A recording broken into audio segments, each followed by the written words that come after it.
Milestone ট্র্যাজেডির ঘটনা তদন্তে বিশেষজ্ঞদের সমন্বয়ে তদন্ত কমিটি গঠনের নির্দেশ ও নিহতদের ৫ কোটি ও আহতদের ১ কোটি টাকার ক্ষতিপূরণ দিতে রুল জারি করেছে হাইকোর্ট।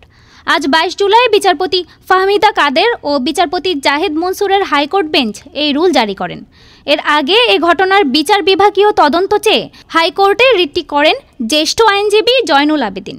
রিটে জনবহুল এলাকায় ত্রুটিপূর্ণ বিমান চলাচলে নিষেধাজ্ঞা চাওয়া হয়েছে এবং নিহতদের পরিবারকে ৫ কোটি এবং আহতদের ১ কোটি টাকার ক্ষতিপূরণ চাওয়া হয়েছে।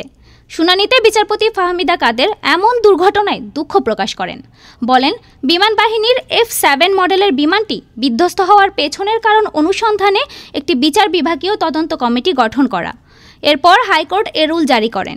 রিটে বিমান বাহিনীর অধীনে ত্রুটিপূর্ণ বিমানের সংখ্যা কত এবং সেগুলো রক্ষণাবেক্ষণের জন্য কী কার্যক্রম গ্রহণ করা হচ্ছে তা জানতে নির্দেশনা চাওয়া হয়েছে। এছাড়া মাইলস্টোন স্কুলের আহত শিক্ষার্থী, শিক্ষক এবং অভিভাবকদের বিদেশে উন্নত চিকিৎসার জন্য প্রেরণ করার নির্দেশ দেওয়া হয়েছে। ডেস্ক রিপোর্ট, আজ বার্তা।